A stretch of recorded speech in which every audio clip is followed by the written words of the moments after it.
Сәлем баршаңызға. Сіздермен бүгін үй жағдайында өте дәмді болып шығатын қатырлақ тауықтың қанаттарын дайындайтын боламыз. Менің арнама тіркеліп, өз үлестеріңізді қоса кетіңіздер. Ең алдымен бізге қажет болады тауықтың тазаланған қанаттары. Яғни бұл жерде керек емес жерін алып тастаймыз. Ал бізге қажетті дәмдеуіштер бұл жерде кәуіп дәмдеуіші, қара бұрыш, қызыл бұрыш, тәтті бұрыш және де роллтон и тұз және сарымсақ қажет болады. Бұл жерде барлық дәмдеуіштерімізді осылай ыдысымызға салып аламыз.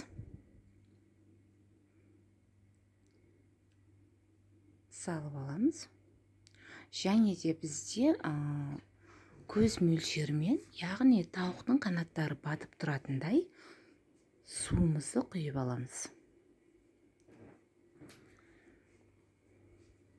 Тауық қанаттары батып тұрғаны дұрыс, дәмі өте жақсы сіңетін болады.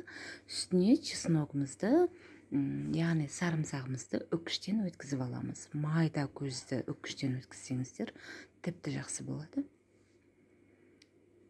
Жақсылап араластырып, тауық қанаттарын батырып салып қоямыз. Яғни батып тұрғаны жақсы. Мұны 2 сағатқа демалдырып тұндырып қоямыз. Дәмі сіңуі керек тауық қанаттарына. Демалған 2 сағат маринадта тұрған тауық қанаттарын сүзгіге салып сүзіп аламыз да, одан қалған суды біз ұн салып қоймалжың мас дайындап аламыз. Қоймалжың массамызды дайындап, арасында осылай майымызды қыздырып қоямыз. Менде бұл жерде жарты литр май кетті. Жаңағы қоймалжың массамызға тауықтың қанаттарын салып, жақсылап араластырып, ұнға аунатамыз. Барлығын осылай ұнға аунатып, дайындап аламыздағы қызып тұрған майымызға қуыратын боламыз. 2 бетін алтын түске енгенше қызартып қуырып алатын боламыз. Менің арнама тіркеліп, лайк басып, комментарий жазып, каналымның дамуына үлесіңізді қосыңыз.